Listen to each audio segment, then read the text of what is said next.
Selamat sore Tribuners, Anda sedang menyaksikan live update Tribun News edisi Rabu 15 Desember 2021.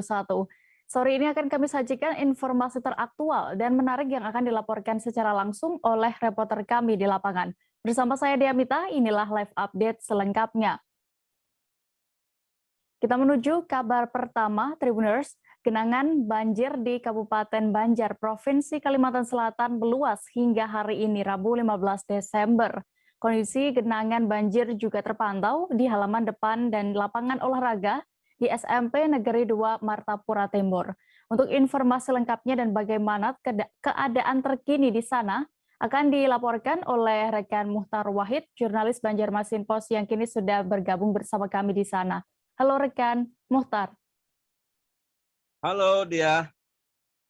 Ya, silakan Muhtar dengan informasi yang sudah Anda himpun, bagaimana bisa Anda gambarkan situasi banjir di Kabupaten Banjar terkini?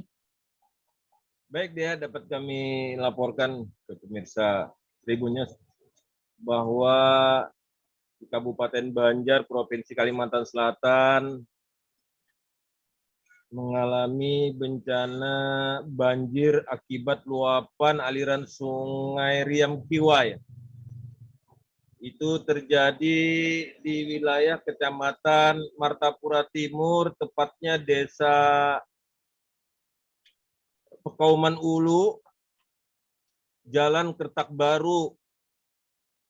Sebuah sekolah SMP Negeri 2 Martapura Timur diliburkan siswanya karena guru dewan gurunya khawatir dengan ketinggian air yang semakin semakin tinggi ya di bednya. Kemudian dikhawatirkan binatang melata akan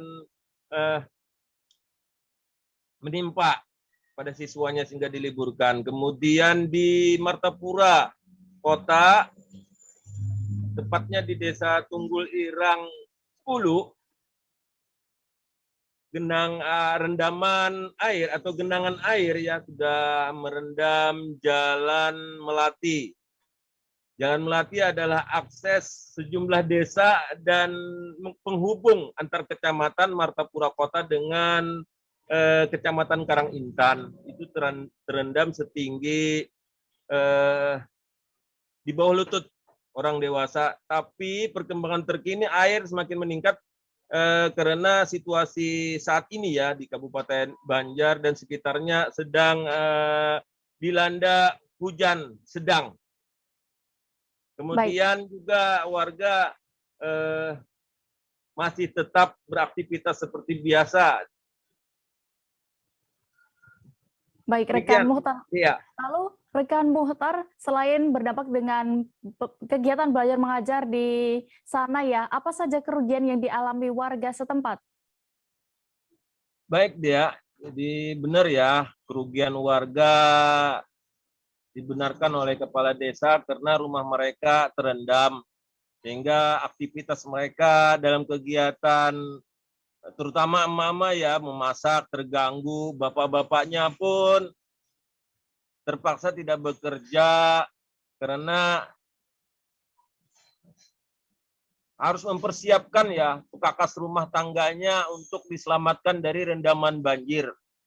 Demikian juga anak-anak mereka tidak sekolah, diliburkan. Mereka khawatir anak mereka diliburkan itu bermain air yang saat ini membahayakan ya dan terancam penyakit kutu air dan gatal-gatal. Demikian Dia. Ya, lalu bagaimana tanggapan dari kepala desa dan juga warga terkait bencana ini? Apakah juga sudah ada bantuan yang disalurkan, rekan Muhtar? Betul, rekan Dia. Sementara ini kami sudah konfirmasi dengan pihak Badan Penanggulangan Bencana Kebakaran, masih mendata berapa jumlah warga yang terdampak musibah luapan aliran Sungai Riam Kiwai ini dan Riam Kanan ya. Dan terakhir tadi saya mengkonfirmasi kepada PLH, Kepala BPBD Rija Daudi, rencananya mau mendirikan dapur umum bagi korban. yang terdampak banjir, Dea. Demikian, Dea. Baik, rekan Muhtar dan Tribuners, berikut akan kami tampilkan hasil wawancara rekan jurnalis kami bersama pihak-pihak terkait dan juga warga terdampak banjir di Kalsel selengkapnya. Sejak tadi malam kurang lebih jam 11-an yang naik yang lebih besar naiknya tadi malam. Kemarin sore di Pratar ini di muka rumahnya kering. Jadi tadi malam naiknya. Ini banyunya jernih nih. Jernih kemungkinan Kiriman mana ini? Diam Kiawa ada mengirim, diam kanan ada mengirim. Nah, Cuaca yang buruk ini karena hujan, lalu di Riam kanan mungkin dibak juga, jadi dibuangnya sampai tunggal dikitan. bakal adakah dampaknya banjir ini bagi Pian? Pinahnya Pian ke ngantor nah. Nah, aku tetap mengantor karena berkas-berkas kalau mendadak banjirnya lebih baik mengamankan berkas pertanggungjawaban dulu. Jadi kantor desa calap juga nih. Kada terendam. Ada terendam. Tapi Pian ada di rumah. Sementara ini dulu kan bersiap-siap kalau ada mendadak pulang. Oh iyalah. Tapi tetap aku anak ke kantor. Oh ini belum Untuk mengamankan berkas yang ada di kantor. Sementara ini aktivitas warga Pian adakah terganggu dengan banjir ini? Ya jelas terganggu. Jelaslah. Terganggu karena kegiatan-kegiatan ada yang rumah yang sudah masuk ke rumah banjirnya. Tapi alhamdulillah ada juga sebagian mengungsi. Sudah ada yang mengungsi pembakal? Mengungsi kemungkinan ada lah, tapi mengungsi itu di tempat keluarga misalnya di sekumpul di mana-mana. Dia masih kebanjiran juga nah. Siapa banyunya tingginya? Ada pernah kayak baru setengah meter sudah di dapur. Setengah meter di dapur. Enggak. Berarti di kamar? Di kamar, balumpang lagi Pak. Balum lah. Cuma di ketinggi lah, di dapur calap. Masak nih bidang alih juga pulang dengan babanyo. Apa harapan Pian lawan pemerintah? Mudah-mudahan bisa ditanggulangi. Ditanggulangi. Masalahnya tiap tahun kita kayak ini Pak. Nah, tiap tahun selama kita 50 tahun sudah ditunggu nenek. Tiap tahun banjir kayak ini ada. Nah, malah tiap tahun menderita lah. Tapi tiap tahun nih Pak, kadang standar ada yang setengah meter, 50 cm tiap tahun jalanannya. Tapi waktu 2020 tadi Pak, 2021 loh awal. Tadi. Nah, itu Januari itu ngeri calapnya lah. Itu seolah-olah bencana ya lagi itu. Masya Allah. Kalau ini Bang belum bencana lah, setengah. Bencana juga. Bencana. Artinya kita bisa kawal aktivitas masih Pak. Masih kawal aktivitas. Kalau semalam kita kan ada kawal aktivitas sekian bulan kita. Masya Allah. Naiknya debit air di sekolah ini itu sekitar subuh jam 4 atau jam 5 subuh tadi yang udah mulai benar-benar sampai hampir menutupi seluruh lingkungan sekolah. Nah, tadi malam dipantau masih belum sampai masuk ke tengah. Sudah berapa hari ini Pak untuk kejadian itu? Baru yang ini baru hari ini, baru tadi subuh sampai sekarang ini kelihatannya masih terus naik debit airnya ke lingkungan sekolah. Mudah-mudahan tidak dalam lagi. Dampaknya apa Pak? Untuk saat ini seperti hari ini anak-anak siswa yang sudah kami atur per sesi ya jadwal pelajaran dan pembelajaran terpaksa harus dipulangkan Pak. Untuk supaya tidak terjadi hal-hal yang tidak diinginkan karena biasanya di saat banjir seperti ini tinggi seperti ini itu binatang melata banyak masuk seperti ular dan lain-lain Pak. Jadi kami khawatirkan terjadi hal yang tidak diinginkan lalu diambil kebijakan seluruh siswa dipulangkan kecuali Dewan Guru yang tetap bertahan. Kita menuju ke Kepulauan Riau, Tribuners. Ratusan pengungsi atau pencari suaka asal Afghanistan di Pulau Bintan berunjuk rasa di kantor DPRD Provinsi Kepulauan Riau. Dalam aksi yang berlangsung terlihat spanduk yang dibentangkan ratusan pengungsi itu bermacam-macam tulisan. Dan detail informasinya dan bagaimana keadaan terkait demonstrasi tersebut akan disampaikan oleh rekan Endra Kaputra, wartawan Tribun Batam yang kini sudah bergabung bersama kami. Halo rekan Endra. Baik, Dea dan sahabat Tribun. Baik, rekan Endra bisa Anda informasikan apa yang diinginkan atau tuntutan maksa aksi dan juga sebenarnya sudah berapa lama para pengungsi ini ada di Pulau Bintan? Baik, Dea dan sahabat Tribun, dapat disampaikan bahwa para pencari suaka Afghanistan ini melakukan aksi pertama untuk di depan kantor DPRD Provinsi Kepulauan Riau, tapi memang sebelumnya atau di awal Desember dan di bulan November mereka telah melakukan beberapa kali aksi yang lokasinya ada di lapangan Pamedan Pinang. Dan dalam aksi yang mereka gelar, tuntutan para pengungsi yakni ingin meminta kejelasan untuk bagaimana mereka agar bisa ke negara tujuan mereka ketiga dia. Dan dari koordinator aksinya Yaya Jamila itu menyampaikan bahwa mereka sudah sangat jenuh, sudah hampir 10 tahun bahkan berada di Pulau Bintan atau Kota Tanjung Pinang ini, dan inilah aksi yang mereka lakukan. Mudah-mudahan bisa didengar oleh negara tujuan yang mereka inginkan dia dan sahabat. Lalu siapa yang akhirnya menemui para pengungsi yang berdemonstrasi ini?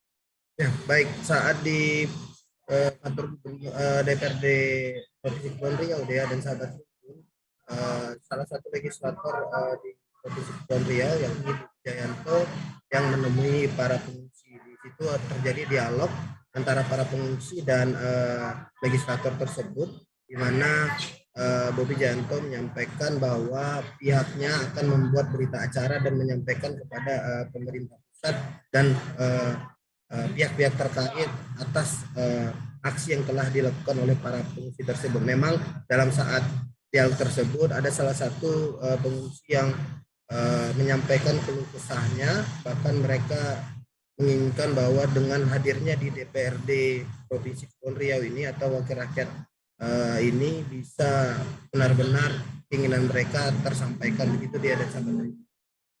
Baik, lalu rekan Endra, berdasarkan pantauan Anda bagaimana tadi pengamanan dan juga situasi saat aksi berlangsung? Baik, untuk pengamanan sendiri, Dea dan sahabat Tribun, mereka datang dari tempat pengungsian mereka yakni di Padra, lokasinya di Kabupaten Bintan. Itu mereka menggunakan transportasi umum atau biasa disebut naik mobil angkot di sini. Dan saat mereka berjalan sampai ke lokasi aksi pun mereka mendapat pengawalan ketat oleh aparat kepolisian. Bahkan dalam kondisi pandemi saat ini, para pendemo dari pengungsi ini juga menggunakan masker semua karena himbauan dari pihak kepolisian tetap tidak boleh melepaskan maskernya saat aksi berlangsung dia begitu. Baik, terima kasih rekan Endra Kaputra untuk laporan Anda langsung dari Pulau Bintan, Kepulauan Riau. Selamat tugas kembali. Mahasiswa UIN Raden Intan Lampung menggelar aksi terkait transparansi sistem akademik berbasis online di depan gedung Rektorat. Aksi demonstrasi yang digelar hari ini, Rabu 15 Desember pagi tadi sempat ricuh. Massa saling dorong dengan petugas keamanan ketika dihalau untuk memasuki gedung. Untuk mengetahui lebih detailnya, sudah bergabung bersama kami rekan jurnalis dari Tribun Lampung, ada Hendra Saputra yang akan menyampaikan informasi lengkapnya. Halo rekan Hendra. Selamat sore rekan Dea. Iya, silakan dengan hasil pantauan Anda tadi, seperti apa jalannya demonstrasi oleh mahasiswa UIN Raden Saleh Intan ini? Untuk jalannya aksi demo tadi ya Dea ya, masa aksi menuntut rektorat khususnya untuk terkait transparansi sistem akademik berbasis online ya. Untuk di pantauan kami sendiri tadi terlihat masa aksi dialami sedikit kericuhan ya, aksi saling dorong antara mahasiswa dengan pihak keamanan kampus. Itu dikarenakan memang masa aksi ingin menerobos masuk ke gedung rektorat, seperti itu ya. Ya, lalu apa saja tadi tuntutan dari para peserta demo? Untuk tuntutan yang kami dapat informasi tadi ada 5. Yang paling utama tapi terkait tentang transparansi sistem akademik ya. Yang kedua itu ada juga terkait tentang adanya kompensasi bagi mahasiswa yang belum sempat membayar UKT, itu diberikan kompensasi beberapa bulan ya, tidak langsung di drop out seperti yang terjadi di kampus UIN. Mungkin tuntutan lebih kepada terkait sistem akademik berupa apa bahasa mereka tadi itu dari sistem online ya, memang yang sekarang ini sifatnya makin mempersulit mahasiswa untuk pengisian KRS khususnya ya. Seperti itu dia. Iya. Lalu saat jalannya selama demonstrasi ini, apakah akhirnya ada pihak dari rektorat yang menemui para mahasiswa? Oh iya deh, sekitar 1 jam ya mungkin mereka tadi berorasi di depan gedung rektorat. Akhirnya pihak rektor sendiri dari Universitas Islam Negeri Raden Intan Lampung ya yang menemui para mahasiswa untuk mendengarkan apa yang menjadi tuntutan mereka, dan tadi juga ada juga penandatanganan fakta integritas terkait apa yang menjadi tuntutan dari rekan-rekan mahasiswa itu akan dievaluasi kembali, dan dari mahasiswa sendiri juga memberi waktu kepada pihak rektorat itu 7 hari selama dimulainya aksi.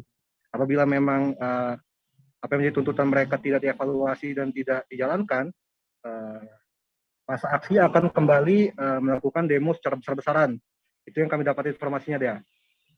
Baik, terima kasih rekan Hendra, dan berikut Tribuners akan kami tampilkan hasil wawancara jurnalis kami bersama koordinator lapangan aksi, yaitu Lucky Pratama selengkapnya. Untuk tuntutan sendiri apa yang menjadi tuntutan tadi? Yang menjadi tuntutan itu, kami itu ada kisaran 5 yang memang semuanya berkaitan dengan sistem akademik. Jadi pada intinya kami menuntut yang pertama itu penyelesaian terkait sistem akademik. Karena sudah dijelaskan, mungkin abang tadi juga sempat mendengar pembicaraan saya dengan rektor, bahwasannya mereka ini wajib menyelesaikan 7 kali 24 jam karena sedang peralihan dari si Aril ke si Akad. Itu Bang. Yang lainnya? Nah, selain itu yang kedua juga kita minta transparansi tentang keuangan si Aril ini. Karena begini Bang, itu kan dikatakan proyek sih Bang, peralihan itu kan proyek, uangnya juga banyak. Nah kamu tidak tahu arahnya ini kemana, sedangkan selama setahun ini tidak karuan. Kayak mana ini? Arahnya kemana Bang? Bukan uang kecil yang bilang.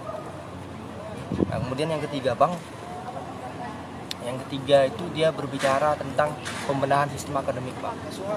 Yang mana bagaimana caranya sistem akademik itu harus dibenahi keseluruhannya. Karena bukan cuman si Aril doang yang sulit. Cuman ada sisi Gastra dan juga beberapa sistem akademik yang lainnya. Yang mana kalau berbicara pendidikan, yang mestinya dikembangkan di Raden Intan itu terkait pendidikannya, bukan berbicara apa itu namanya grandnya atau megahnya, tidak terlalu penting menurut kami selaku mahasiswa.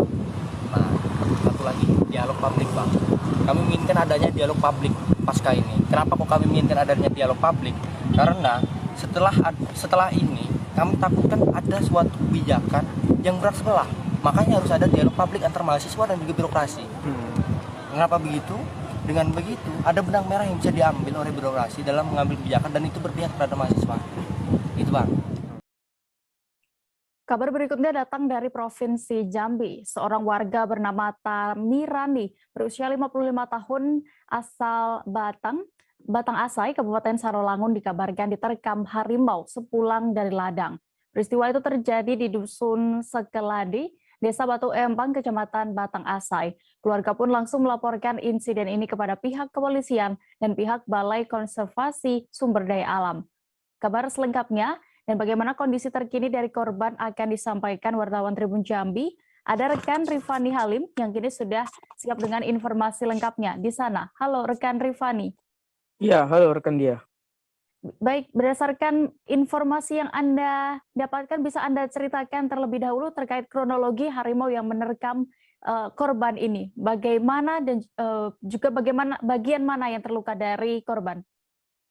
Oke, seorang warga Parubaya, ini Tamirani ini adalah warga Dusun Sekeladi, Desa Batu Empang, Kecamatan Batang Asai, Kabupaten Sarolangun ini sekira pada pukul 4 hendak pulang ke rumah dari kebun atau ladangnya yang tak jauh dari pemukiman warga dan juga jalan setempat. Ini tiba-tiba diterkam oleh harimau dan kemudian nyatanya tak jauh dari lokasi tersebut juga ada warga yang sebenarnya warga ketakutan, namun Tamiri berhasil berteriak hingga membuat harimau tersebut takut. Nah, begitu pengakuan dari Tamiri. Untuk luka yang Tamirani alami, kita sudah bertemu dia di Rumah Sakit Umum daerah Kabupaten Sarolangun tadi pagi bahwa keadaan dia luka di bagian pipi akibat kuku ini tembus, bagian pipinya tembus, kemudian di bagian leher dan di bagian kepala bagian bawah. Ini luka dan telah dijahit oleh RSUD. Gitu deh. Ya, lalu apa yang dilakukan oleh aparat kepolisian Sarolangun mengenai hal ini? Nah, untuk kejadian ini aparat kepolisian saat ini juga menelusuri dan juga kami dengar bahwa informasinya Badan Konservasi Sumber Daya Alam akan turun.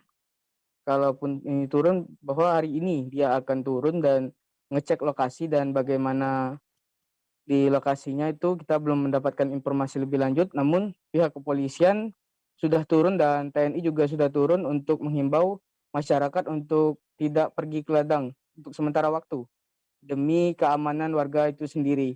Jikapun ingin mencari keberadaan harimau tersebut, itu pun didampingi oleh para aparat atau BKSDA. Gitu ya. Ya, rekan Rifani, lalu apakah ada informasi terkait sebelum kejadian ini sebenarnya ada warga yang pernah melihat harimau tersebut atau bagaimana? Ya, kita sempat juga bertemu dengan cucu korban. Cucu korban juga memaparkan kepada awak media bahwa beberapa waktu lalu warga di desa lain sempat melihat jejak ataupun harimau ini berkeliaran di kebun yang lumayan jauh dari pemukiman warga. Dan tak lama kemudian hal ini pun terjadi. Nenek dari korban tersebut diterkam saat pulang dari kebun yang tak jauh dari pemukiman warga. Baik, Tribuners, berikut akan kami tampilkan hasil wawancara rekan Rifani bersama korban dan juga beberapa pihak lainnya selengkapnya. Aduh. Siapa? Asal aku lah. Dia dewek lah.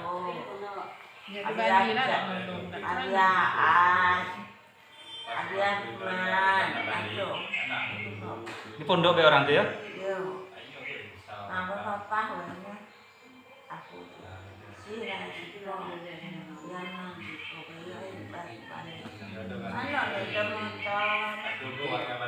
Ada jejak-jejaknya sebelum tuh, masa belum ada situ tuh ada jejaknya, apa ada bekasnya gitu. Oke, tapak kaki ada enggak?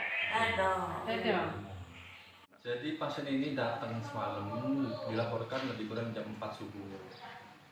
Jadi jam 4 subuh tadi itu diperiksa, katanya dia digigit atau dicakar oleh harimau. Nah, dari pemeriksaan didapatkan luka di daerah pipi di sebelah kiri sama di daerah tengkuk, tapi masih batas kulit kepala ya. Kalau untuk tanda-tanda vital pasiennya stabil ya, jadi tidak mengkhawatirkan ya. Di UGD tata laksana awal ya, jadi kita bersihkan lukanya ya, terus kita jahit dulu. Nah, terus dimasukkan di bangsal. Rencana habis zuhur ini insya Allah lah ya, mau dieksplor lukanya ya dengan pembiusan ya. Ini dari hasil pemeriksaan medis, luka itu disebabkan oleh gigitan atau kuku? Kalau dilihat itu dia kalau dia luka cakar itu dia pasti lukanya itu enggak tepinya itu biasanya tajam ya, sesuai dengan kondisi lukanya. Tapi kalau segi dalamnya juga, paling dalamnya itu lebih kurang 4 atau 5 cm untuk daerah kepala. Nah, untuk yang daerah pipi itu tepinya itu dia tidak tajam tepinya ya. Mungkin cakaran mungkin ya. Dugaan mungkin cakaran, tapi dia tembus sampai ke pipi. Tapi panjang lukanya nggak terlalu besar ya. Kecil panjang lukanya, lebih kurang itu 6 cm lah. Seorang pria warga Kelurahan Sukajaya, Kecamatan Sukarami, Palembang nekat berbuat cabul terhadap anak tetangganya sendiri. Bahkan korban diketahui masih berusia 5 tahun. Pelaku dalam satu hari disebut melancarkan aksinya sebanyak 2 kali di saat korban sendirian. Selengkapnya akan disampaikan rekan Andika Wijaya, jurnalis Ripoku.com yang kini sudah terhubung bersama kami di sana. Halo rekan Andika. Halo rekan Dea. Rekan Andika, bisa Anda informasikan bagaimana awalnya hingga akhirnya terjadi aksi pencabulan yang dilakukan pelaku terhadap anak di bawah umur ini? Ya begini rekan ya. Jadi aksi pencabulan yang dilakukan Arianto terjadi berawal korban yakni SR berumur 5 tahun yang merupakan tetangga pelaku tinggal di Jalan Pendidikan Kelurahan Sukajaya, Kecamatan Sukarame, Palembang, sering main ke rumah korban. Nah, saat kejadian waktu itu rumah korban sepi dan orang tua korban pun tidak ada di rumah. Saat itu korban sedang menonton TV. Saat itulah pelaku melakukan aksinya di rumah korban. Seperti itu rekan ya. Baik, lalu bagaimana pelaku ini melancarkan aksinya, modus apa yang ia gunakan, dan juga kapan akhirnya pelaku diringkus aparat kepolisian? Jadi saat korban sedang sendiri, pelaku ini bermain ke rumah korban dan datang ke rumah korban dengan iming-iming sebatang coklat. Pelaku memujuk korban dan melakukan aksi cabulnya tersebut.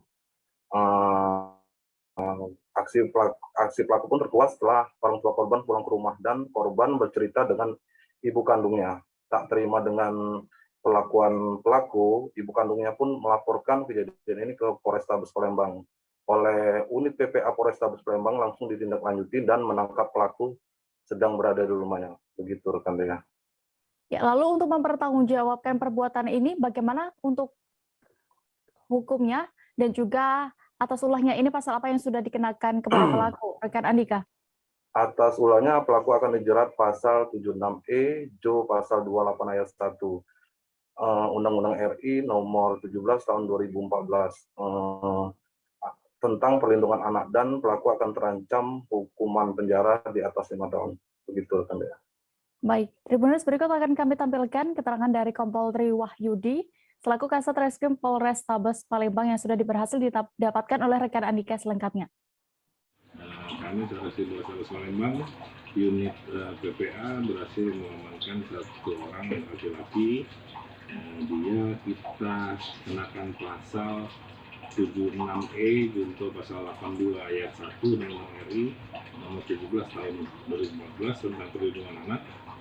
Dengan apa yang dilakukan yaitu awalnya korban umurnya masih 5 tahun sedang menonton di ruang tamu rumahnya. Memang si pelaku ini tetanggaan ya, hubungannya sangat dekat, sehingga dia datang ke rumah, dia kasih jajanan kayak coklat, mainan gitu, sehingga dia bujuk si anak ini untuk buka celana dalamnya.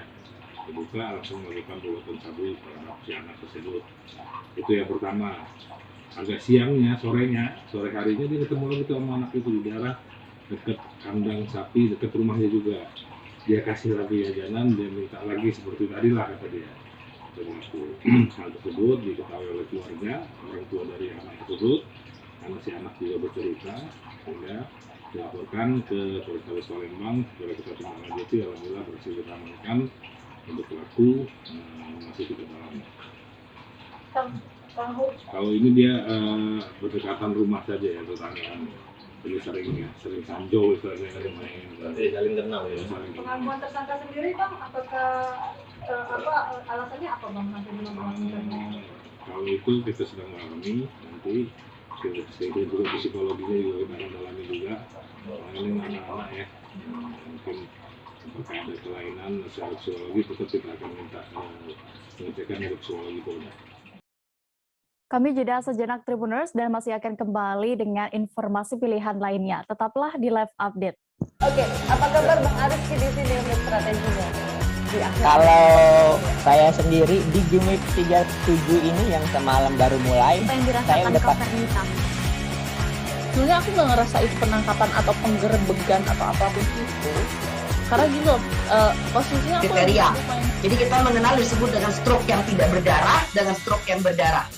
Stroke yang tidak berdarah itu biasanya ditandai dengan adanya penyumbatan. Kalau itu penyumbatan di sini mungkin pikirnya tidak ke situ kali ya. Tapi kalau di Korea atau di Kamboja itu ada beberapa paper yang saya itu Mas, ya, dulunya tukang koran. Oh gitu ya. Tukang koran. Ya, saya baca itu Pak. Tuh kan pernah baca kan? Ya. Jadi kalau saya jadi pangdam itu udah bersyukur banget. Si anak ini dijadikan sebagai tersangka begitu. Ya kalau ini kita bicara yang di luar kasus Sibolga ya. Dengan nama hujan shower. di mana terdapat batas jelas antara daerah hujan dan tidak hujan yang biasanya terjadi pada fase awal mature stage atau tahap berbahaya dewasa. itu Kang. Jadi mulai artinya terjadinya perlembekan. Nah itu untuk penetrasi akan sulit. Gitu ya. Dok, saya ini menurut saya memang tidak mudah, bukan urusan tanah diambil. Kalau misalnya Amerika Serikat sekarang, Rasulullah mengatakan dalam sebuah hadis bahwa berpuasa di 6 hari Syawal itu.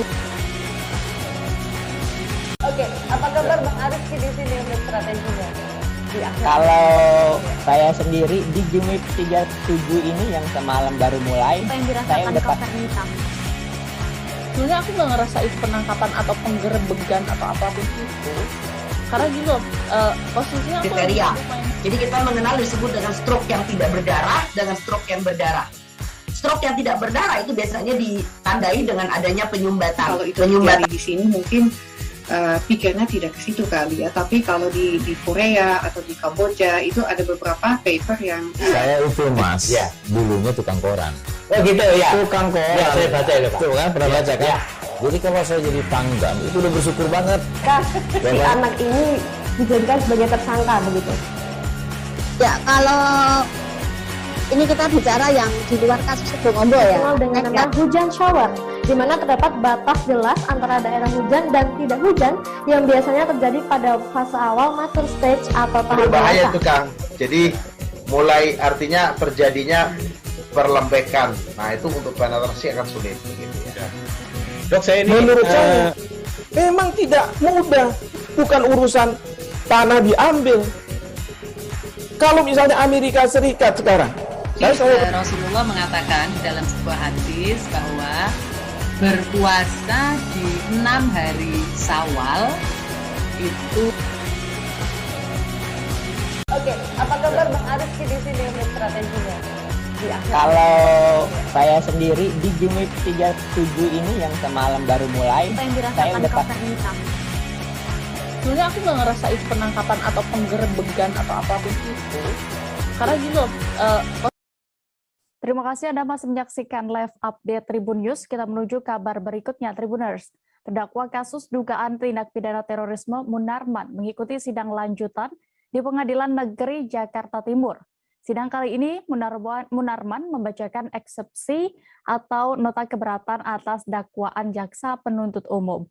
Dan informasi lengkapnya dan apa juga isi dari eksepsi Munarman akan disampaikan oleh rekan Rizky Sandi Saputra, wartawan Tribun News yang kini sudah bergabung bersama kami di sana. Halo rekan Rizky. Halo Dea dan juga Tribuners. Rekan Rizky, silakan dengan laporan Anda. Bagaimana tadi bisa Anda gambarkan jalannya sidang eksepsi Munarman hari ini? Ya, jadi Dea dan juga Tribuners, sebagai informasi ini merupakan sidang perdana Munarman dihadirkan langsung di Pengadilan Negeri Jakarta Timur. Setelah sebelumnya pada 2 persidangan sebelumnya itu Munarman hanya dihadirkan melalui virtual dari Mapolda Metro Jaya begitu. Di mana pada sidang hari ini sendiri beragendakan pembacaan eksepsi atau nota keberatan dari Munarman atas dakwaan dari jaksa penuntut umum. Dalam dakwaannya, dalam eksepsinya maksud saya tadi Munarman menyatakan kalau dirinya membantah telah terlibat dalam tindakan terorisme seperti apa yang didakwakan oleh jaksa penuntut umum.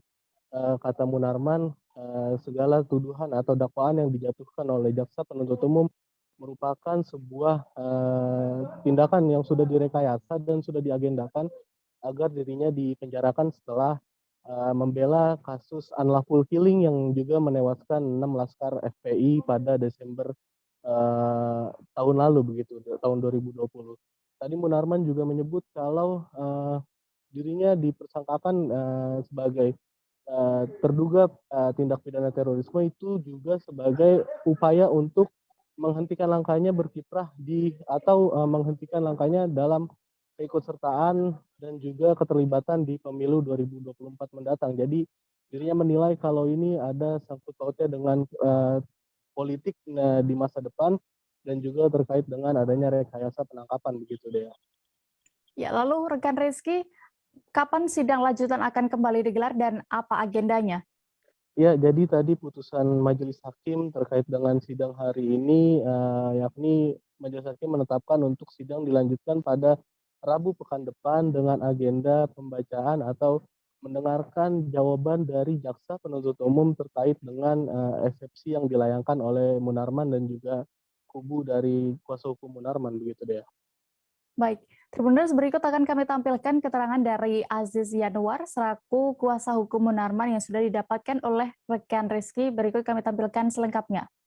Tadi sudah dibacakan yang pertama eksepsi dari Pak Haji Munarman secara pribadi. Alhamdulillah tadi sudah dibacakan. Yang pada intinya beliau menyampaikan bahwa yang pertama upaya dugaan terorisasi ini adalah untuk memukam beliau terkait dengan masifnya pembelaan beliau soal KM50. Tadi yang beliau sampaikan seperti itu. Kemudian alasan untuk memukam beliau terkait dengan nanti 2024 karena dianggap dapat mengganggu strategi pihak-pihak yang memang berkepentingan. Kemudian yang ketiga, untuk membungkam suara kritis umat Islam terhadap dugaan kezaliman-kezaliman yang diduga makin masif kepada umat Islam. Lalu kemudian disampaikan juga oleh Pak Haji Munarman bahwa terkait dengan post factum setelah 2014 itu dapat dilihat bahwa beliau Panglima Aksi 212 yang dihadiri oleh berbagai kalangan termasuk pejabat negara. Artinya banyak pejabat hadir gitu kan. Setelah itu juga kalau memang beliau memang bermental atau terindikasi terkait dengan terorisme, sudah selesai kan semua waktu itu. Dan waktu itu 2016 sampai 2020 banyak kepentingan beliau bertemu dengan pejabat-pejabat. Artinya aman-aman saja mereka. Itu tadi disampaikan oleh beliau. Kemudian itu pos waktunya ya.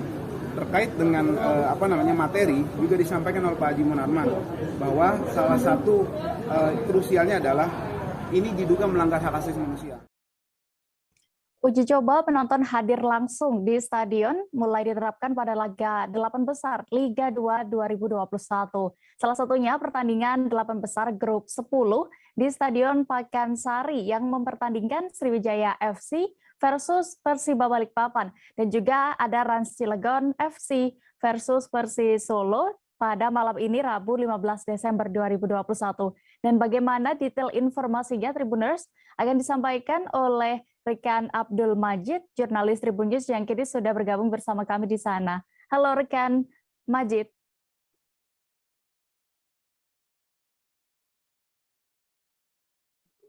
Halo, selamat sore Dea dan Tribuners dimanapun Anda berada. Ya, selamat sore rekan Majid. Bagaimana bisa Anda gambarkan keadaan terkini di Stadion Pakansari menjelang adanya 2 pertandingan babak 8 besar Liga 2?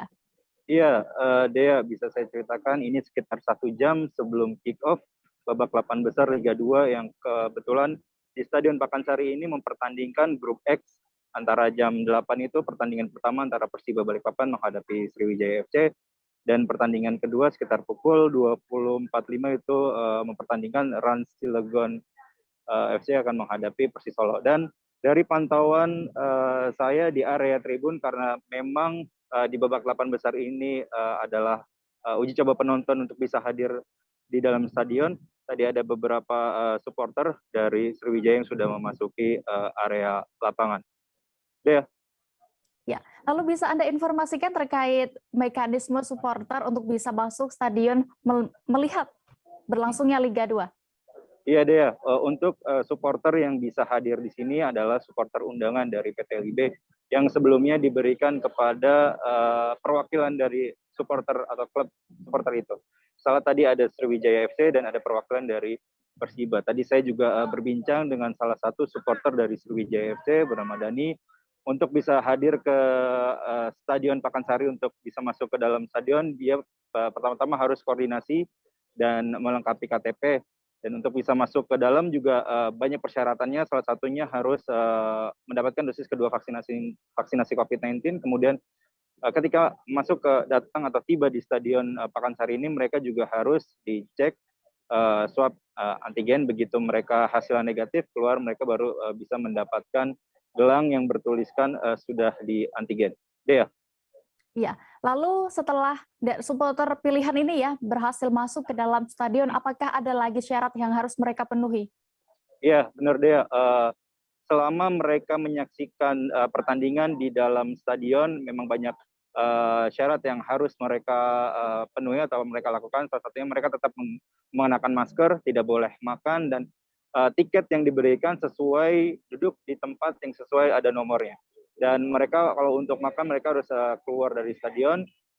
Dan sebelumnya Direktur Utama PT LIB Pak Ahmad Hadian Lukita mengatakan bahwa kalau uji coba supporter ini yang dilakukan di babak 8 besar Liga 2 ini berjalan lancar, maka tidak menutup kemungkinan supporter juga akan hadir pada Liga 1 yang rencananya akan kembali digelar pada 6 Januari 2022 di Pulau Bali. Demikian dia. Baik, terima kasih rekan Abdul Majid untuk laporan Anda. Dan berikut Tribuners akan kami tampilkan hasil wawancara jurnalis kami bersama Dani, salah seorang supporter Sriwijaya FC selengkapnya. Dengan Mas siapa? Dani. Mas Dani dari? Jakarta Timur. Oh, ini supporter dari Sriwijaya Mas Dani. Mas Dani, ini kan perdana ya, uji coba untuk supporter bisa masuk stadion.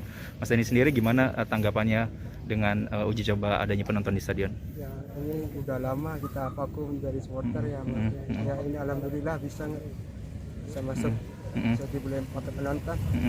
Nah, caranya bisa diceritakan nggak Mas Dani? Gimana sih akhirnya bisa masuk ke sini tuh harus fasenya dari komil, dari supporter itu ketua supporter nanti didata pakai kotanya. Oke. Yang dipersiapkan apa aja untuk bisa masuk ke sini? Vaksin 2 kali. Oke. KTP. Itu aja. Itu aja. Terus nyampe di sini juga harus di swab juga ya? Di swab juga. Harus pakai aplikasi Peduli Lindungi juga. Nah, harapannya ke depan buat Mas Dani untuk supporter ke depannya untuk bisa masuk ke depannya harus seperti apa nih? Ya, ke depannya kita ya jangan seperti dulu lagi, harus lebih dewasa. Itu aja. Tapi di dalam juga arahannya tetap menjaga prokes ya, tetap menerapkan prokes ya, pakai masker, jaga jarak. Terus apa lagi Mas yang diketahui untuk bisa masuk ke dalam? Vaksin ya? Oh, vaksinnya ya? Harus sudah 2 kali? 2 kali, minimal 2 kali. Oh, kalau tidak 2 kali tidak bisa? 2 kali tidak bisa. Oke, siap. 1 kali aja nggak bisa masuk. Nah, Mas Dani sebagai supporter Sriwijaya, ini kan babak 8 besar nih. Ya. Cuma ada 3 tim yang bisa promosi ke Liga 1. Harapannya untuk tim sendiri Sriwijaya gimana? Optimis lolos. Optimis Liga lolos. 1 lah. Kalau bisa sampai juara di final. Kalau bisa sampai juara di final. Dan nanti lawan Persiba Balikpapan, gimana prediksinya? Prediksinya Sriwijaya lah kan. Sriwijaya. Menang berapa? 2-0 ya? 2-0. Ya. Oke, siap. Terima kasih Mas Dani. Seorang guru ngaji berinisial MMS, 52 tahun di Kecamatan Beji, Kota Depok, terlibat kasus kekerasan seksual terhadap anak-anak di bawah umur. Aksi bejat pelaku terhadap sejumlah anak muridnya ini telah berlangsung sejak bulan Oktober hingga Desember 2021. Dan untuk mengetahui bagaimana kasus ini, sudah bergabung bersama kami wartawan Tribun Jakarta, ada rekan Dwi Putra Kesuma yang akan menyampaikan laporan lengkapnya. Halo rekan Putra.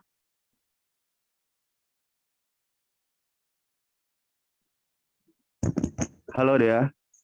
Rekan Putra, bagaimana awalnya kronologi akhirnya kasus ini bisa terungkap?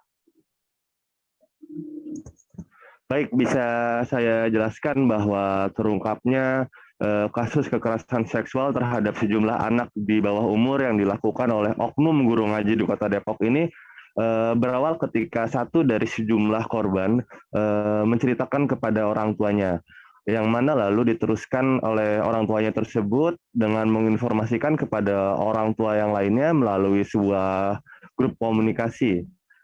Dan ternyata para orang tua yang lainnya pun mengatakan bahwa anaknya pun mendapatkan tindakan serupa yang dilakukan oleh oknum guru ngaji tersebut berinisial MMS.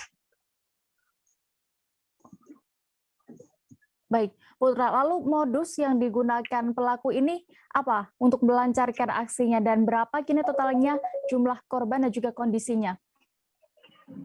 Baik, bisa saya jelaskan bahwa modus yang digunakan pelaku sendiri adalah dengan merayu dan membujuk para korbannya ini ketika selesai mengaji. Di dalam majelis taklim yang gunakan untuk mengajarkan anak-anak yang mana korbannya untuk mengaji, terdapat ruangan seperti sebuah ruangan untuk konsultasi, yang mana setelah selesai mengaji, anak-anak ini dibawa ke ruangan tersebut dan di ruangan tersebutlah tindakan bejat tersebut dilakukan oleh oknum guru ngaji ini. Iya. Lalu bagaimana untuk total korban dan juga jumlahnya? Jumlah dari korban guru, oknum guru tersebut dan juga kondisinya saat ini bagaimana?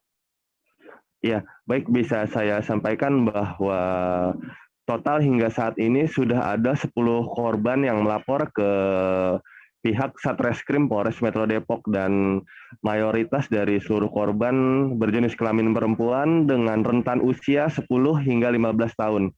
Saat ini sendiri kondisi para korban mengalami trauma berat, dan untuk memulihkan psikis para korban dari Polres Metro Depok melalui unit perlindungan perempuan dan anak pun telah memberikan pendampingan untuk trauma healing dan juga untuk pemulihan psikis dari para korban itu sendiri.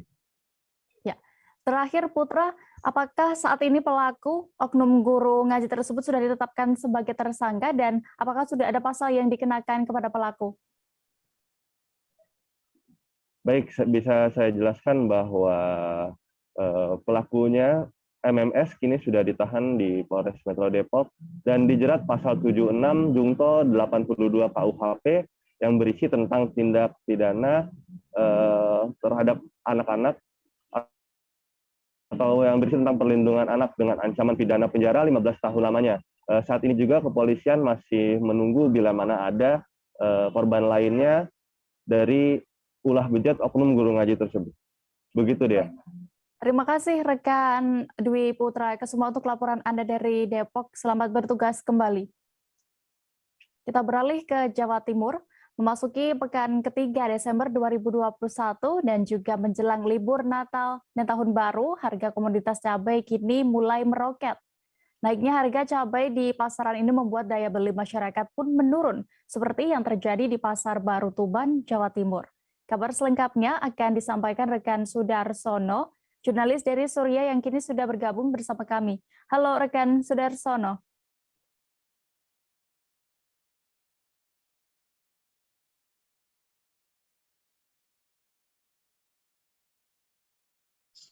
Halo, Dea. Iya, rekan Sudarsono, bisa Anda informasikan berdasarkan pantauan Anda sudah mulai kapan kenaikan harga cabai terasa di sana? Baik, Dea. Kenaikan harga cabai ini sudah berangsur beberapa bulan, namun begitu terasa sejak 2 minggu terakhir. Di dalam 2 minggu terakhir ini semula mulai dari 30.000 merangkak hingga sampai 90.000 per kilo untuk jenis cabai rawit. Sementara untuk jenis cabai hijau dan keriting itu saat ini 50.000. Gitu dia. Sudah ada informasi terkait penyebab mulai naiknya harga cabai ini? Baik, dia berdasarkan informasi baik dari pedagang maupun dari dinas tempat di Skotrinda, kenaikan harga cabai ini dipicu karena ketersediaan stok yang terbatas.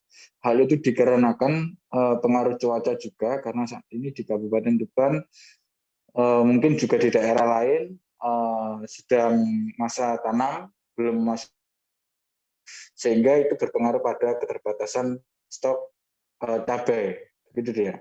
Ya, rekan Sudarsono, bagaimana saat Anda mendatangi lokasi Pasar Baru Tuban ini, harapan dari para pedagang dan juga pembeli di sana?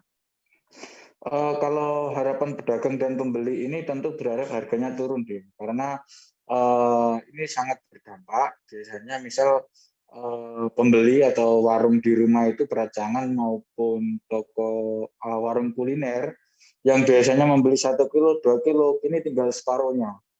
Jadi misal beli 1 kilo, sekarang tinggal setengah kilo, karena mereka harus menyesuaikan budget terkait perdagangan mereka, sehingga membelinya juga berkurang, gitu dia. Dan mereka juga harus menyesuaikan tentang bagaimana banyaknya sambal terkait pengunjung warung, begitu dia. Baik, Tribuners, berikut akan kami tampilkan hasil wawancara rekan Sudarsono bersama pembeli dan juga pedagang di Pasar Baru Tuban selengkapnya.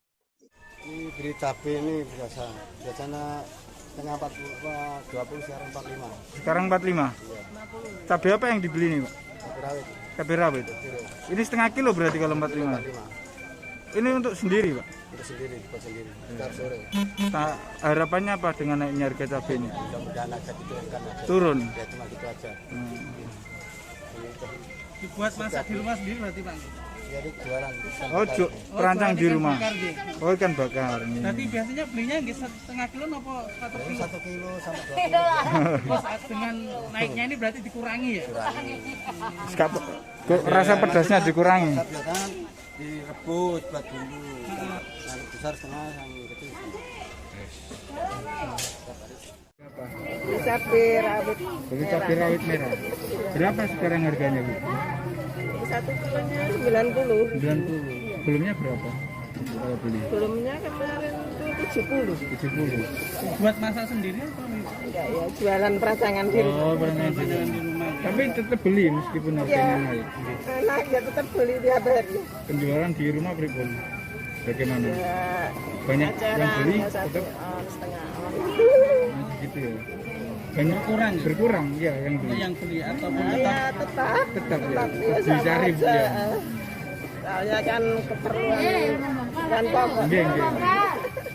Harapannya, Bu? Harapannya kenaikan cabai ini harapannya gimana? Harapannya ya segera turun gitu. Normal lagi. Normal lagi ya. Terus Bu. Cabai berapa, Bu? 90. Itu untuk jenis apa, Bu? 90. Rawit. Cabai rawit ya. Sebelumnya berapa, Bu? Dalam? Sebelumnya berapa sebelum 72. 72 ya. Sebelumnya juga sempat rendah terus naik terus ya. Naik 2 bulan, baru 2 bulan. Untuk selain rawit, keriting berapa? Keriting 50. 50 sebelumnya. Sebelumnya ya 7.000. Tahun yang kemarin 5 bulan berapa itu ya? Yang hijau, Bu, yang hijau berapa? Hijau 50 sama saja. Sama. Sudah berapa lama naiknya hijau? Naiknya ya pokoknya sekitar kira-kira 3 bulanan itu langsung terus lanjut. 2 daerah di Provinsi Bangka Belitung ditetapkan sebagai daerah tanggap darurat bencana. Status ini menyusul terjadinya bencana alam angin puting beliung, kemudian ada banjir di wilayah tersebut. Bencana ini menimbulkan banyak kerugian material.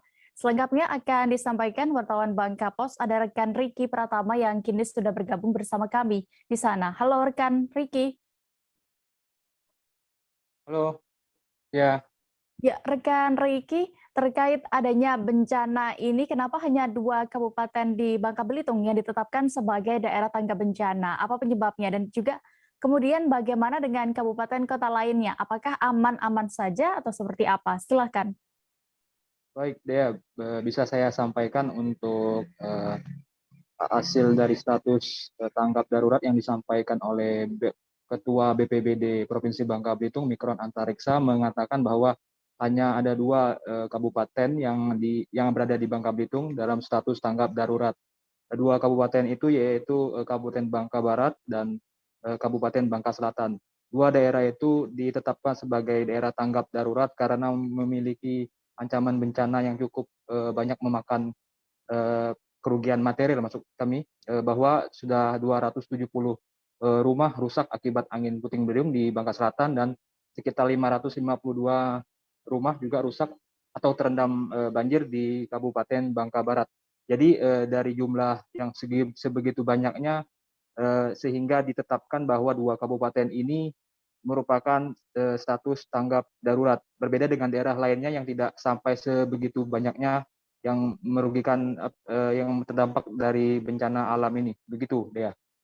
Ya, lalu selama terjadinya bencana ini dan juga ada ratusan rumah rusak akibat angin dan juga terendam banjir, bantuan apa yang sudah diberikan pemerintah?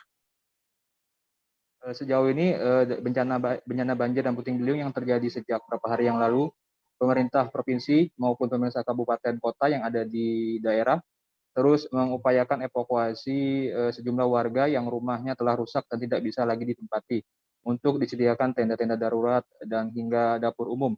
Jadi sementara ada yang mengungsi dan juga sementara juga ada yang balik lagi ke rumahnya dengan memperbaiki dengan kondisi seadanya. Untuk bantuan yang diberikan pemerintah yaitu berupa sembako dan peralatan-peralatan kebutuhan sehari-hari yang mungkin mereka butuhkan seperti beras dan pakaian dan bantuan lainnya yang mereka butuhkan dalam kebutuhan sehari-hari. Begitu dia. Lalu dan juga penanganan bencana alam di Bangka Belitung, rekan Riki? Sejauh ini untuk penanganan bencana, antisipasi yang telah dilakukan oleh BPBD yaitu mereka telah melakukan apel besar atau bersama dengan unsur TNI Polri dan staf Forkopimda dan stakeholder yang ada di Bangka Belitung. Mereka mempersiapkan logistik dan berbagai bentuk peralatan lainnya untuk mengantisipasi terjadinya bencana yang lebih besar lagi. Sehingga mereka terus melakukan antisipasi dan penanganan bencana agar dampak bencana di Babel tidak terlalu besar, begitu ya. Baik, Tribuners, rekan Riki tadi juga sudah melakukan wawancara bersama Kepala BPBD Provinsi Bangka Belitung, Mikron Antariksa. Berikut kami tampilkan selengkapnya. Tentang keadaan dan kondisi setempat dari peringatan dini dan beberapa kejadian bencana yang ada di wilayah Bangka Belitung. Nah, dari hasil yang didapat dari diskusi ini memang ada 2 kabupaten yang sudah menetapkan status tanggap darurat. Yang pertama adalah Kabupaten Bangka Selatan dan yang kedua adalah Kabupaten Bangka Barat sudah menetapkan status tanggap darurat di kabupaten masing-masing. Sehingga ini akan menjadi masukan kepada kita untuk mendiskusikan. Karena 2 kabupaten lagi tidak hadir, yaitu Kabupaten Bangka dan Belitung Timur. Apakah kita tetapkan juga menjadi tanggap darurat tingkat provinsi? Kita masih menunggu informasi dari 2 kabupaten tersebut. Nah, dalam hal ini diperlukan memang kita harus cepat mengeluarkan bantuan-bantuan yang bersumber dari bantuan tidak terduga, yang salah satu syaratnya adalah status tanggap darurat di daerah tersebut, sehingga kita bisa mengeluarkan anggaran BTT. Dan itu yang akan digunakan untuk masyarakat. Kita jeda lagi Tribuners dan akan kembali sesaat lagi, tetaplah di Live Update. Oke, apa kabar Bang Ariski di sini untuk strateginya? Kalau saya sendiri di Gimik 37 ini yang semalam baru mulai, saya udah sebenarnya aku nggak ngerasa itu penangkapan atau penggerebegan atau apapun itu. Karena gitu, posisinya aku kriteria. Jadi kita mengenal disebut dengan stroke yang tidak berdarah dengan stroke yang berdarah. Stroke yang tidak berdarah itu biasanya ditandai dengan adanya penyumbatan. Kalau itu terjadi di sini mungkin pikirnya tidak ke situ kali ya. Tapi kalau di Korea atau di Kamboja itu ada beberapa paper yang saya itu Mas, ya, dulunya tukang koran. Oh gitu ya. Tukang koran. Ya, saya baca itu Pak. Tuh kan pernah baca kan? Ya. Jadi kalau saya jadi pangdam itu udah bersyukur banget. Si anak ini dijadikan sebagai tersangka begitu. Ya, kalau ini kita bicara yang di luar kasus Sebongombo ya. Dikenal dengan nama hujan shower, di mana terdapat batas jelas antara daerah hujan dan tidak hujan yang biasanya terjadi pada fase awal mature stage atau tahap berbahaya dewasa. itu Kang. Jadi mulai artinya terjadinya perlembekan. Nah, itu untuk penetrasi akan sulit gitu ya. Dok, saya ini menurut saya memang tidak mudah, bukan urusan tanah diambil. Kalau misalnya Amerika Serikat sekarang, Rasulullah mengatakan dalam sebuah hadis bahwa berpuasa di 6 hari Syawal itu. Oke, apa kabar Bang Ariski di sini untuk strateginya? Kalau saya sendiri di Gimik 37 ini yang semalam baru mulai, saya udah sebenarnya aku nggak ngerasa itu penangkapan atau penggerebegan atau apapun itu. Karena gitu, posisinya aku kriteria. Jadi kita mengenal disebut dengan stroke yang tidak berdarah dengan stroke yang berdarah. Stroke yang tidak berdarah itu biasanya ditandai dengan adanya penyumbatan. Kalau itu terjadi di sini mungkin pikirnya tidak ke situ kali ya. Tapi kalau di Korea atau di Kamboja itu ada beberapa paper yang saya itu Mas, ya, dulunya tukang koran. Oh gitu ya. Tukang koran. Ya, saya baca itu Pak. Tuh kan pernah baca kan? Ya. Jadi kalau saya jadi pangdam itu udah bersyukur banget. Si anak ini dijadikan sebagai tersangka begitu. Ya, kalau ini kita bicara yang di luar kasus Sebongombo ya. Dikenal dengan nama hujan shower, di mana terdapat batas jelas antara daerah hujan dan tidak hujan yang biasanya terjadi pada fase awal mature stage atau tahap berbahaya dewasa. itu Kang. Jadi mulai artinya terjadinya perlembekan. Nah, itu untuk penetrasi akan sulit gitu ya. Dok, saya ini menurut saya Memang tidak mudah, bukan urusan tanah diambil. Kalau misalnya Amerika Serikat sekarang, Rasulullah mengatakan dalam sebuah hadis bahwa berpuasa di 6 hari Syawal itu. Oke, apa kabar Bang Ariski di sini untuk strateginya? Kalau saya sendiri di Game Week 37 ini yang semalam baru mulai, saya udah pas. Sebenarnya aku nggak ngerasa itu penangkapan atau penggerebegan atau apapun itu. Karena gini loh, posisinya aku kriteria. Jadi kita mengenal disebut dengan stroke yang tidak berdarah dengan stroke yang berdarah. Stroke yang tidak berdarah itu biasanya ditandai dengan adanya penyumbatan. Kalau itu terjadi di sini mungkin pikirnya tidak ke situ kali ya. Tapi kalau di Korea atau di Kamboja itu ada beberapa paper yang saya itu mas, ya dulunya tukang koran. Oh gitu ya. Tukang koran. Ya, saya baca itu Pak. Tuh kan pernah baca kan? Ya. Jadi kalau saya jadi pangdam itu udah bersyukur banget. Si anak ini. Terima kasih Tribuners, Anda masih menyaksikan live update. Kita menuju kabar berikutnya dari Jawa Tengah. Seorang suami berinisial TH berusia 26 tahun, warga desa Gentan, Kecamatan Baki, Sukoharjo, nekat mencuri motor milik istrinya sendiri berinisial FA. Motor yang dicuri itu kemudian dibakar oleh pelaku. Pelaku nekat melakukan hal tersebut karena sakit hati dengan sang istri. Informasi lengkapnya akan disampaikan rekan Agil Tri Setiawan, jurnalis Tribun Solo yang kini sudah tersambung bersama kami. Halo rekan Agil. Ya, selamat sore, Dea. Ya, selamat sore rekan Agil. Silakan bisa Anda informasikan terlebih dahulu terkait kronologi pencurian ini. Ya, pencurian sebuah sepeda motor dilakukan oleh seorang suami berinisial TH, warga Desa Gentan, Kecamatan Baki, Kabupaten Sukoharjo, Jawa Tengah, yang mana tersangka TH mencuri motor milik istrinya sendiri. Pencurian ini dilakukan karena tersangka TH merasa sakit hati terhadap istrinya yang menggugat cerai dirinya di Pengadilan Agama Sukoharjo. Kejadian pencurian ini terjadi pada awal Desember kemarin, tepatnya di tanggal 5. Saat itu motor jenis Honda Beat tengah digunakan oleh orang tua FA atau mertua dari tersangka TH. Tersangka sendiri mencuri motor dengan menggunakan kunci duplikat yang dia curi dari almari mantan istrinya tersebut. Motor kemudian dibawa ke sebuah tempat di Tanggul di daerah Desa Pandean di Kecamatan Grogol, Kabupaten Sukoharjo, Jawa Tengah. Tersangka semula ingin menjual motor tersebut, namun karena kebingungan mencari pembeli dan mau mengembalikan motor tersebut juga tersangka juga tidak bisa, maka tersangka membakar motor tersebut dengan harapan menghilangkan barang bukti. Ya. Ya, lalu berarti motif pencurian lalu membakar motor ini karena sakit hati ya, akan digugat cerai oleh istrinya itu. Lalu informasinya juga Agil bahwa ada juga percobaan pembunuhan terkait kasus ini. Apakah benar?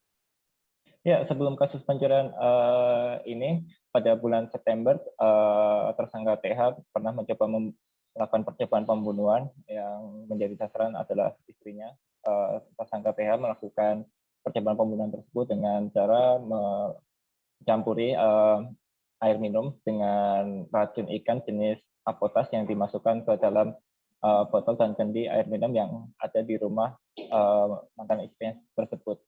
Namun hal yang dilakukan tersangka sangat berbahaya karena di rumah mantan istrinya tersebut tidak hanya dihuni oleh mantan istrinya berinisial Eva, namun juga dihuni oleh anak mereka yang masih berusia 2 tahun serta kedua mertua dari tersangka. Dari keterangan Kapolresta, maksudnya dari keterangan Kapolres Sukoharjo, AKBP Wahyu Nugroho, korban, maksud kami korban atau istri dari tersangka sempat meminum air racun tersebut, namun berhasil dikeluarkan atau dimuntahkan sehingga percobaan pembunuhan tersebut gagal dan saat ini polisi tengah mendalami kasus tersebut. Ya. Terkait motif percobaan pembunuhan yang lalu itu apa? Ya, motifnya masih sama, bahwasanya tersangka TH dengan istrinya dalam hubungan yang tidak harmonis, dan dari FA sendiri juga melarang tersangka untuk bertemu dengan anaknya, sehingga dari itu tersangka sakit hati dan mencoba untuk meracuni istrinya. Ya. Baik, terkait kasus ini Tribuners, rekan Agel sudah berhasil mendapatkan keterangan dari Kapolres Sukoharjo, AKBP Wahyu Nugroho Setiawan. Berikut kami tampilkan selengkapnya untuk Anda. Hari ini saya akan menginformasikan sebuah keberhasilan pengungkapan kasus terkait dengan tindak pidana pencurian dan perusakan barang, yaitu berupa 1 unit sepeda motor dengan merek Honda Beat yang terjadi di Desa Gentan, Kecamatan Bagi, Kabupaten Sukoharjo.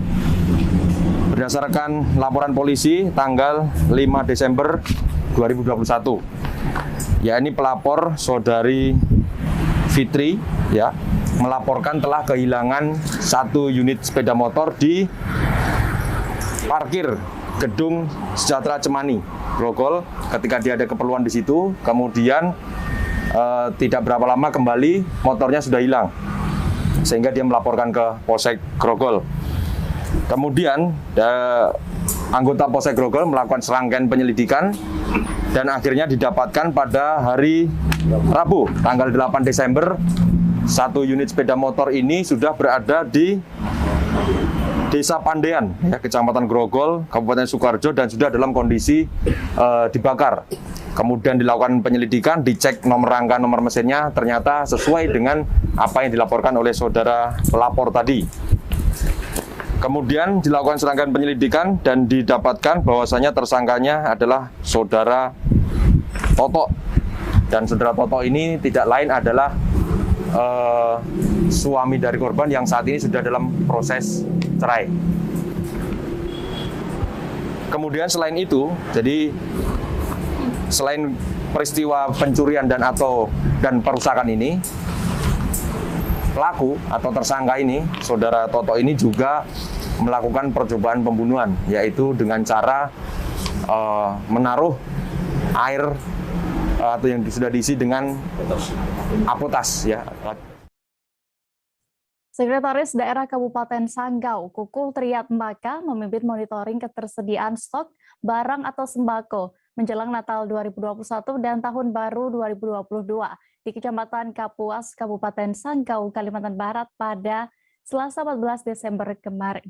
Pelaksanaan monitoring yang dituju adalah gudang-gudang sembako dan agen LPG yang ada di Kecamatan Kapuas. Detail informasi lengkapnya akan disampaikan oleh rekan Henry Cornelius, wartawan Tribun Pontianak yang kini sudah bergabung bersama kami di sana. Halo rekan Henry. Ya, halo Dea. Ya, rekan Henry, bisa Anda informasikan dalam rangka apa dilakukannya monitoring ke gudang sembako ini? Ya, dapat kami informasikan bahwa Sekretaris Daerah Kabupaten Sanggau, Kukuh Triatmaka, didampingi beberapa kepala OPD terkait, kemudian dari Lokapom Kabupaten Sanggau melakukan monitoring ke gudang sembako dan agen LPG yang ada di Kecamatan Kapuas, Kabupaten Sanggau, Kalimantan Barat, atau di Kota Sanggau, ke gudang yang ada di Kota Sanggau ini untuk memastikan stok sembako aman menjelang Natal tahun 2021 dan Tahun Baru 2022. Begitu, Dea. Ya, lalu bagaimana untuk hasilnya? Apakah aman untuk menjelang Natal dan juga Tahun Baru 2022 mendatang? Ya, mengutip statement dari Sekretaris Daerah Kabupaten Sanggau,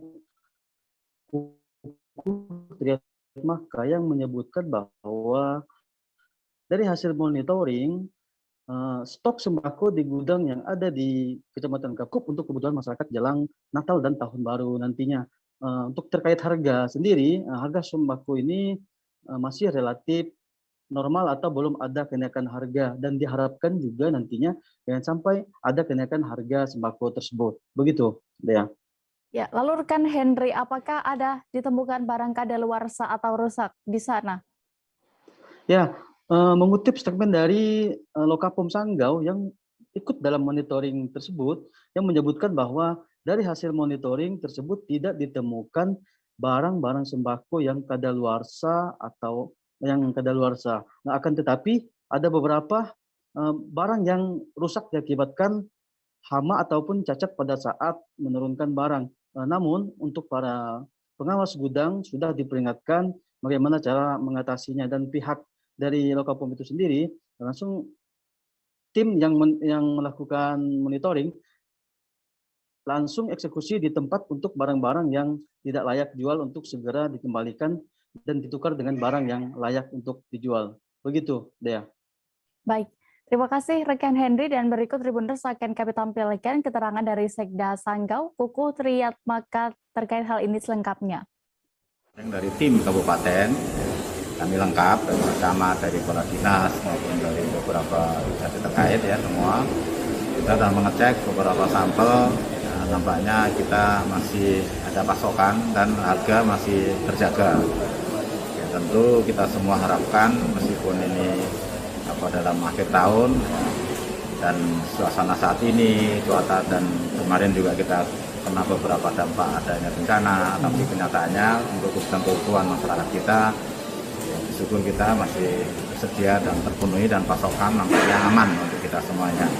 Kita ada cek tadi LPG, gas sudah akan ada, harga masih stabil.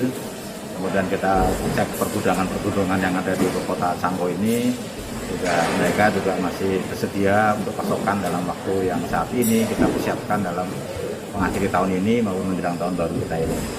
Mungkin itu, jadi mudah-mudahan semuanya lancar semua ya, para pengusaha juga bisa menjalankan investasinya dengan baik, masyarakat juga terlayani, dan pemerintah tentu sebagai memfasilitasi juga menjaga hal ini semuanya bisa berjalan dengan baik semuanya. Bupati Kabupaten Bulungan Syarwani secara resmi membuka pelaksanaan kick-off vaksinasi COVID-19 untuk anak usia 6 hingga 11 tahun. Peresmian ini berlangsung hari ini, Rabu 15 Desember pagi tadi, di Gedung Tamadun, Kompleks Masjid Agung Tanjung Selor. Pelaksanaan kick-off vaksin usia 6 hingga 11 tahun di Bulungan ini bersinergi dengan Badan Intelijen Negara Daerah Kaltara dan juga Dinas Kesehatan Provinsi Kaltara. Untuk mengetahui lebih detailnya dan bagaimana tadi pelaksanaannya, sudah bergabung bersama kami wartawan dari Tribun Kaltara, ada rekan Georgie Santana Silalahi yang akan menyampaikan informasi lengkapnya. Halo rekan Georgie. Ya, Dea, selamat sore. Selamat sore rekan Georgie. Bagaimana bisa Anda informasikan terkait kesimpulan tadi kegiatan kick-off vaksinasi usia 6 hingga 11 tahun di Bulungan?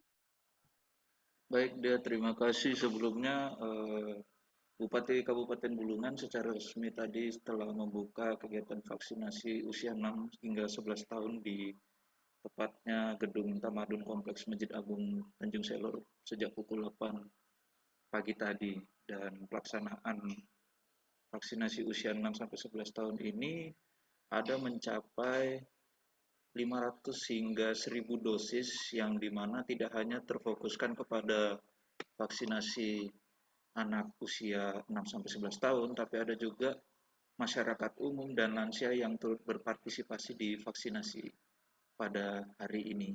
Dan juga pelaksanaan vaksinasi kick-off usia 6-11 tahun ini bersinergi dengan Badan Intelijen Negara Daerah Provinsi Kalimantan Utara atau BINDA dan Dinas Kesehatan Provinsi Kaltara dan juga Dinas Kesehatan Kabupaten Bulungan. Syarwani juga menghimbau kepada orang tua siswa seluruh sekolah dasar yang ada di Kabupaten Bulungan ini turut serta menjaga dan melindungi kesehatan anak. Maksudnya di sini supaya para anak usia 6-11 tahun ini bisa siap mengikuti vaksinasi secara bertahap yang akan berlangsung di bulan Januari tahun 2022. Dan juga Bupati sudah menyarankan supaya mulai besok Kepala Dinas Pendidikan sudah gencar melakukan sosialisasi ke setiap sekolah ataupun menyampaikan kepada kepala sekolah yang ada di Kabupaten Bulungan untuk bahwa vaksinasi bisa dilaksanakan secepat mungkin, dan vaksinasi adalah halal dan tidak berbahaya untuk siapapun. Bahkan Syarwani berempati dan sangat menyayangkan bila ada temuan siswa sekolah dasar di Bulungan punya penyakit bawaan atau komorbid yang menyebabkan tidak bisa mengikuti vaksin usia 6-11 tahun. Hal ini mengingat Bupati Bulungan meminta agar capaian vaksinasi di bulan Februari tahun 2022 itu mencapai 80%. Dan juga pendapat dari Kepala Dinas Kesehatan Kabupaten Bulungan saat diwawancarai, beliau mengatakan sebenarnya untuk vaksinasi usia 6-11 tahun itu tidak perlu sampai mencapai 100%. Menurutnya di angka 80% itu sudah mencapai herd immunity yang ditentukan oleh pemerintah pusat melalui Kementerian Kesehatan RI. Dan juga yang menariknya saat vaksinasi kick off usia 6-11 tahun ini adalah anak dari Bupati Bulungan Syarwani atas nama Safira Anissa Ramadhani. Saat dikonfirmasi, anak dari Bupati Bulungan ini sangat antusias dan juga tentu waktu dilakukan observasi kondisi fisik juga sehat dan sudah sarapan dari rumah, tentu dari cerita Safira maupun dibantu ayahanda Bupati Bulungan Syarwani. Ya, lalu Georgie, siapa saja yang dari pantauan Anda hadir dalam kegiatan vaksinasi ini? Baik, tentu yang hadir di rangkaian acara vaksinasi usia 6-11 tahun ini ada Pak Imam Sujono, Kepala Dinas Kesehatan Kabupaten Bulungan, kemudian ada juru bicara Satgas Covid Provinsi Kalimantan Utara Agus Wandi, kemudian Bupati tentunya, dan juga beberapa jajaran petinggi yang ada di Dinas Kesehatan Bulungan maupun di provinsi. Dan satu lagi, menurut keterangan Dinas Kesehatan Bulungan, vaksinasi ini layak untuk buat anak-anak, di mana dia melihat berdasarkan keputusan Menteri Kesehatan, yaitu sampai usia 11 tahun itu tidak apa-apa divaksin, dan dia ingin sekali esok juga mengikuti rapat-rapat yang ada di sekolah untuk membantu sosialisasi dari Dinas Pendidikan. Mungkin itu yang bisa dapat saya sampaikan, dia kembali ke studio. Baik, terima kasih rekan Georgie untuk laporan Anda dari Kabupaten Bulungan. Selamat bertugas kembali. Wakil Gubernur Maluku, Barnabas Orno, meresmikan program bahan bakar minyak atau BBM satu harga di Integrated Terminal Wayame. Dalam sambutannya, Orno menyebut langkah ini merupakan jawaban atas segala permasalahan yang dihadapi Maluku saat ini. Kabar selengkapnya akan disampaikan jurnalis dari Tribun Ambon, ada rekan Ridwan Tuasamu yang kini sudah bergabung bersama kami di sana. Halo rekan Ridwan.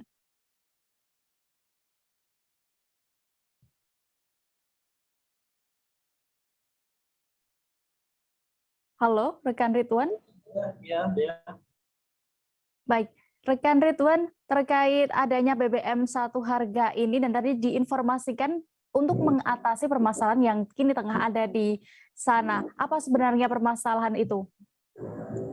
Baik rekan Dea, jadi peresmian BBM satu harga yang dilakukan oleh Wakil Gubernur Maluku Barnabas Orno, dia sangat mengapresiasi langkah PT Pertamina karena dengan adanya BBM satu harga tersebut cukup membantu menyelesaikan segala permasalahan yang ada di Maluku, terutama yang sangat dia ini adalah terkait tentang pemerataan distribusi bahan bakar minyak ke daerah-daerah, karena hal itulah yang selama ini menjadi sebuah permasalahan yang didapat di lapangan ketika distribusi bahan bakar minyak yang tidak merata untuk daerah-daerah terpencil, daerah-daerah 3T, yang akhirnya membuat kelangkaan BBM terjadi di sejumlah daerah tersebut. Dengan kelangkaan BBM itu pun membuat harga BBM yang akan melonjak karena adanya kelangkaan, sehingga dengan langkah Pertamina membuat program BBM satu harga akan membantu pemerataan distribusi bahan bakar minyak ke daerah yang kemudian bisa menghindari kelangkaan tersebut. Seperti itu dia. Ya, lalu apa manfaat dari BBM satu harga bagi perekonomian Maluku ini? Bisa Anda jelaskan?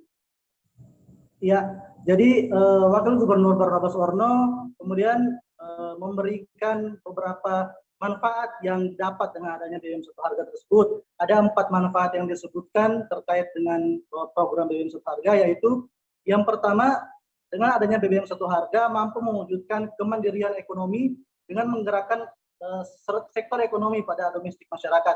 Kemudian ada juga yang kedua, memberikan pelayanan dan penyediaan BBM kepada masyarakat di daerah-daerah terpencil yang saya sebutkan tadi, daerah-daerah 3T, yang akan membuat harga-harga di daerah tersebut sama rata, seperti itu. Kemudian penghematan pengeluaran BBM yang diharapkan diikuti dengan penurunan harga bahan pokok. Jadi dengan harga BBM yang sama rata itu, dia kemudian akan membuat harga bahan pokok ikut stabil.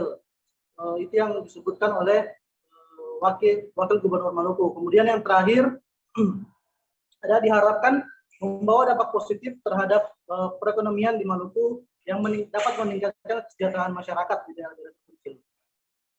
Baik, lalu mengapa Ridwan Wagub Barnabas Orno ini meminta pengawasan ketat terhadap implementasi BBM satu harga di sana? Iya, benar sekali. Jadi Wakil Gubernur Barnabas Orno selain mengapresiasi adanya BBM satu harga, dia juga memberikan tanda kutip kepada PT Pertamina karena implementasi di lapangan terkait dengan BBM satu harga itulah yang menjadi pokok penting dari berbicara terkait BBM ini, karena berdasarkan pengalaman yang pernah dia rasakan sebelum menjadi wakil gubernur, kelangkaan di di tempat-tempat pengisian bahan bakar terjadi akibat beberapa oknum-oknum yang kemudian tidak menyalurkan bahan bakar tersebut sesuai dengan yang sudah diatur. Dalam arti penyaluran bahan bakar dari penyalur kepada stasiun pengisian bahan bakar selalu tidak sesuai, sehingga dia meminta agar Pertamina bersama masyarakat juga bisa ikut mengawasi BBM satu harga tersebut, karena percuma saja dengan adanya BBM satu harga tetapi masyarakat justru tidak merasakan dampak positif dari hal tersebut. Demikian ya. Baik, terkait peluncuran BBM satu harga ini, Tribuners, rekan Ridwan sudah berhasil mendapatkan keterangan dari Wakil Gubernur Maluku, Barnabas Orno. Berikut kami tampilkan selengkapnya. Ini betul-betul diawasi. Dan kalau ada penyalur yang menyalahgunakan kepercayaan ini dihukum-hukum, Pak. Mesti. Ini selama ini seperti tidak tersentuh. Saya katakan ini karena saya pernah melakukan ini. Waktu saya bupati, saya sweeping. Oh, tiba-tiba minyaknya habis. Ternyata di jalan-jalan jual 1 liter 30.000. Jadi tidak ada manfaat nih. Saya sweeping, ternyata dapat itu drum-drum, Pak. Itu di bawah-bawah pohon, disembunyikan. Saya ambil dan saya suruh jual murah. Jadi saya minta juga pers harus mengawasi ini. Dan di ujung pena pers itu ada bom dan berkat. Gunakannya berkatnya itu. Supaya ini betul-betul tujuan pemerintah dan Pertamina ini baik. Tapi soal implementasinya baik. Jadi kita tidak hanya puas bahwa sudah di sekian banyak titik. Beralih ke informasi berikutnya, Jalan Tol Akses Bandara Internasional Jawa Barat atau BIJB di Kabupaten Majalengka, Jawa Barat akan segera dioperasikan. Tol ini selesai dibangun pada Oktober 2021 lalu. Astra Tol Cipali sebagai perusahaan yang memegang hak konsesi Tol Cipali juga kini telah menetapkan tarif jalan tol tersebut. Selengkapnya akan disampaikan jurnalis Tribun Cirebon, ada rekan Eki Yulianto yang kini sudah bergabung bersama kami. Halo Eki. Halo, selamat sore Dea. Ya, selamat sore rekan Eki. Bisa Anda informasikan berapa tarif tol akses BIJB Kertajati Majalengka ini, Eki? Ya, baik. Menurut keterangan Presiden Direktur Astra Tol Cipali, Firdaus Aziz, melalui keterangan tertulisnya bahwa tarif tol yang kini berganti nama menjadi Gerbang Kertajati Utama tak berbeda jauh ya dengan exit Kertajati Lama. Bahwa penetapan tarif tol tersebut sudah diterimanya sejak keputusan Menteri atau Kepmen PUPR ditetapkan. Adapun besaran tarif tetap disesuaikan ya dengan asal tujuan perjalanan, dan jenis golongan kendaraan.